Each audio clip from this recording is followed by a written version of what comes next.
Y por otro lado, mire, Iván Archibaldo, el Chapito Mayor, ya encontró un reemplazo para Jorge Humberto Figueroa La Perris, el tercer jefe de seguridad que pierde en menos de 2 años. El relevista es un michoacano de 45 años que al mismo tiempo cuida de otro capo de las drogas. Se trata de Audias Flores, más conocido como el Jardinero, quien también es el encargado de mantener lejos a las fuerzas federales de Nemesio Ceguera Cervantes, el Mencho, fundador y líder del cártel Jalisco Nueva Generación. ¿Quién protege ahora a los chapitos? Porque si algo ha quedado claro en los últimos meses es que solos no pueden. Iván Archibaldo y Jesús Alfredo Guzmán, los hijos del Chapo, están en su punto más frágil. Uno por uno, sus jefes de seguridad han caído como fichas de dominó. El Nini, el Pilli, el 200, el Toner, la Perris, todos fuera del juego. Y justo cuando pensábamos que su estructura se desmoronaba por completo, surge un giro digno del crimen organizado mexicano. Su nuevo protector no viene de dentro del cartel de Sinaloa, viene del cartel rival. Nada menos que el Jardinero, uno de los operadores más letales del CJNG. Sí, el mismo que alguna vez fue el jefe de seguridad personal del Mencho. O que bueno, aún lo es. El mismo que tiene órdenes de captura y millones de dólares de recompensa en su contra. Pero, ¿por qué alguien como él accedería a proteger a los hijos del Chapo? ¿Es esto una traición, una tregua o una movida maestra para expandir al cartel Jalisco como nunca antes? No te preocupes, no vamos a teorizar absolutamente nada. Vamos a explicarte exactamente qué ocurrió y cómo esta alianza aparentemente absurda tiene todo el sentido del mundo para quien sabe leer el mapa del narco mexicano. La pregunta es, ¿cómo llegamos al punto en que los chapitos necesitan que su antiguo enemigo les cubra la espalda? La respuesta está en una cadena de fracasos internos que dejó a su estructura al borde del colapso. En menos de 2 años, 6 de sus jefes de seguridad fueron eliminados, capturados o traicionados. Cada uno tenía una función crítica dentro de su anillo de protección, y su salida dejó huecos imposibles de cubrir de inmediato. La caída de Néstor Isidro Pérez Salas, alias el Nini, fue especialmente simbólica. No solo era jefe de plaza en Culiacán, era la imagen del músculo armado de los Guzmán Salazar. Luego vino el Pilli, pieza clave en los traslados de armamento. Después el Gavilán, el 200, el Toner y finalmente la Perris o el 27, la última línea de defensa directa. El efecto dominó no solo fue estructural, también psicológico. Con cada figura que caía, aumentaban las traiciones, los rumores, los cambios de lealtades. Las células que antes respondían a Iván y Alfredo empezaron a fragmentarse o buscar respaldo en otros liderazgos dentro del propio cartel de Sinaloa. El problema para los Guzmán Salazar es que no solo estaban perdiendo hombres, estaban perdiendo autoridad, sin jefes visibles, sin disciplina, en los mandos medios y con enemigos internos fortalecidos. La facción de los Chapitos se convirtió en una organización más vulnerable que peligrosa. Eso, en un entorno como el narco mexicano, que es prácticamente una sentencia de muerte. Y mientras todo esto pasaba, la Malliza, la fracción rival del cartel de Sinaloa, crecía, no solo en fuerza, también en alianzas. El respaldo de los Cabrera Sarabia, líderes del grupo Flechas, les permitió ampliar su influencia en zonas disputadas como Zacatecas, Chihuahua y Durango. De pronto, el bando rival ya no era solo una molestia, era una amenaza existencial para los Chapitos. La estructura de los hijos del Chapo necesitaba algo más que soldados, necesitaba una muralla, una cobertura que no pudiera derribar tan fácilmente, y para eso había que mirar fuera de casa. Aquí es donde el guión se rompe y la historia se vuelve incómoda para muchos, porque hay algo que define al narco mexicano, es su obsesión con la lealtad, pero también su habilidad para traicionarla cuando el poder está en juego.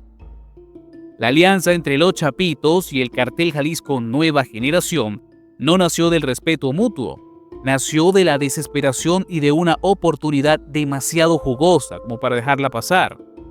Iván Archibaldo sabía que la Malliza lo tenía cercado y que no habría refuerzos posibles dentro del cartel de Sinaloa.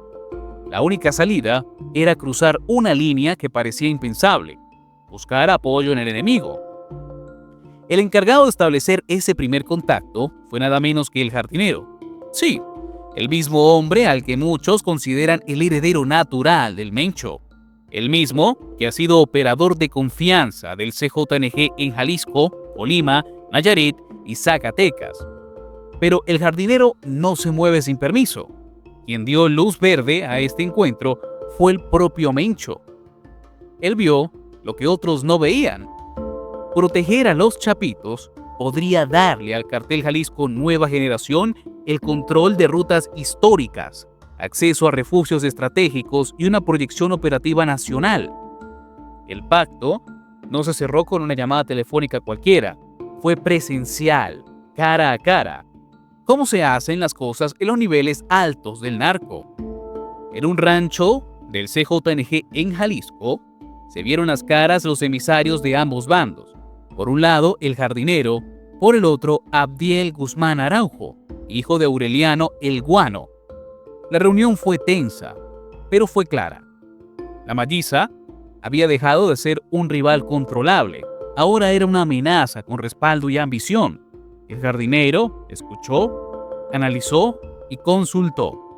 Lo que terminó de inclinar la balanza no fue una estrategia, fue algo más humano: venganza. Verán, el asesinato de su hermano en Mazatlán, presuntamente a manos de sicarios del Mallito Flaco, convirtió este movimiento táctico en algo profundamente personal. Así, el pacto se selló con dos compromisos: rutas a cambio de protección y lealtad por territorio. El cartel Jalisco Nueva Generación recibiría acceso a corredores clave usados por el cartel de Sinaloa en el norte. A cambio, el jardinero pondría a su disposición maquinaria táctica, sus células y su influencia como barrera ante cualquier ataque. Pero esto no es una simple colaboración, es un reordenamiento del poder. Y quien mejor entiende eso es el propio Mencho. Audias Flores Silva, puede que ese nombre no te diga mucho, pero si has estado en una pista clandestina en Zacatecas o cerca de un laboratorio de metanfetamina en Colima, tal vez hayas escuchado su otro nombre: el jardinero, o el Bravo 2, o Audi, o como lo llaman en los pasillos del CJNG, el Matajefes. Este hombre no es un simple operador, es una figura central dentro del cartel Jalisco Nueva Generación y uno de los pocos con acceso directo frecuente al Mencho.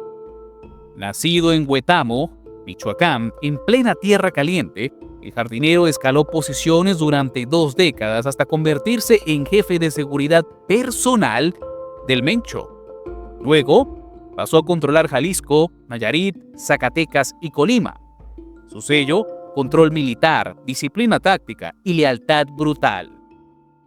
Y por si quedaba duda de su valor, el Departamento del Tesoro de Estados Unidos lo sancionó en 2021 y la DEA ofrece $5 millones por su captura. No es un sicario más, es una figura clave en la operación internacional del CJNG. Tráfico aéreo desde Centroamérica, control de pistas clandestinas, rutas terrestres y protección de cargamentos clave. Pero, ¿cómo un hombre con tanto poder termina entonces cuidando a los hijos del Chapo? Bueno, justo por eso. La respuesta está en el valor estratégico que representa. No fue una asignación, fue una jugada de ajedrez. El jardinero no está al servicio de los chapitos, está cumpliendo una misión autorizada por su jefe máximo. Protegerlos le permite al CJNG tener ojos, armas y presencia en la estructura más interna del cartel de Sinaloa, sin necesidad de invadirlo con violencia. Y eso no es menor, porque el jardinero no solo trae protección, trae acceso a inteligencia, a infraestructura y sobre todo a control. Su presencia es también una forma de supervisar que el pacto se cumpla. Los chapitos aceptaron porque no tenían opción, necesitaban sobrevivir, y para eso se acepta incluso al demonio, si éste viene bien armado. Además, el jardinero no actúa como custodio tradicional. Él no está escondido en la sombra, se mueve como una figura de mando, reorganizando esquemas, controlando flujos, estableciendo nuevas jerarquías.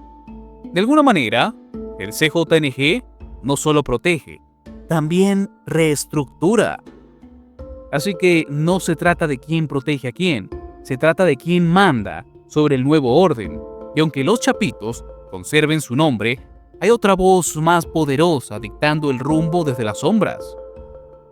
La historia de esta alianza no puede entenderse solo con mapas y rutas. Hay que mirarla desde el lente más incómodo, la venganza. Porque sí, detrás de este pacto hay algo más que estrategia, hay cuentas personales. El 13 de noviembre de 2022, Jesús Miguel Flores Silva, hermano del jardinero, fue asesinado en la zona dorada de Mazatlán.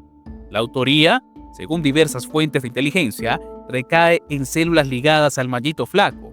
Y eso, para un hombre como el jardinero, no se olvida. El ataque no solo fue un golpe emocional, fue una provocación directa, un mensaje. La respuesta no podía ser otra que el reposicionamiento total de su poder. Aquí es donde la expansión cobra sentido. A través del pacto con los chapitos, el cartel Jalisco Nueva Generación no solo gana influencia, gana terreno, rutas de tráfico de armas, drogas, inmigrantes, refugios, contactos, infraestructura. La alianza le da acceso a corredores que antes solo el cartel de Sinaloa manejaba. Y ahora, esos corredores son compartidos o vigilados por el cartel Jalisco Nueva Generación. Lo que era una guerra entre carteles se está transformando en otra cosa, una integración selectiva, no una fusión, no una alianza formal, pero sí una cohabitación territorial. Y ese tipo de cohabitación siempre viene con una factura. Porque recordemos que no se trata solo de expansión geográfica, se trata de dominación política dentro del crimen organizado. Al controlar rutas en conjunto, el cartel Jalisco Nueva Generación está condicionando a los chapitos a depender de su cobertura para sobrevivir. No hay movimiento sin que el jardinero lo sepa, no hay decisión sin que el mencho la haya previsto. Lo más preocupante, si es que algo ya puede preocupar más en este escenario, es el alcance. Con esta alianza, el CJNG gana algo que nunca había tenido del todo: una red completa que le permite operar de forma fluida en los 32 estados de la República Mexicana. Ya no necesita conquistar, le basta con extenderse a través de lo que sus antiguos enemigos ya construyeron. Y claro, este tipo de avance no se anuncia en conferencias, se materializa en rutas más seguras, cargamentos más constantes y enemigos que caen uno a uno, sin saber quién dio la orden. Porque el narco moderno no se impone solo con fusiles, también con acuerdos. Y este acuerdo, disfrazado de protección, es en realidad una jugada de absorción lenta. Una absorción que, cuando se complete, cambiará para siempre la relación de poder en el mundo criminal mexicano. Porque si algo queda claro, después de todo esto, es que estamos frente a un cambio de era en el narco mexicano. Uno donde la guerra frontal empieza a ceder espacio en la estrategia. Donde el CJNG no solo combate, también se infiltra, protege y absorbe a otros carteles. Los chapitos, alguna vez símbolo de una nueva generación brutal, hoy sobreviven bajo la sombra de quienes hasta ayer eran su peor enemigo. Y mientras tanto, el mencho observa, calcula y mueve piezas, no con prisa, pero sí con precisión. La pregunta ahora no es si el cartel de Jalisco está ganando. La verdadera pregunta es, ¿esto es el inicio de una nueva hegemonía absoluta? Porque si se tuvieron que unir a quienes alguna vez fueron sus peores enemigos, y estoy hablando de los chapitos al cartel de Jalisco, buscando seguridad, lo único claro es la situación desesperante en la que están metidos los hijos del Chapo. Si te gustan nuestros análisis, te invitamos a ver más de ellos en nuestro canal. Recuerda que somos Nación y Frontera, que estamos aquí para traerte la verdad.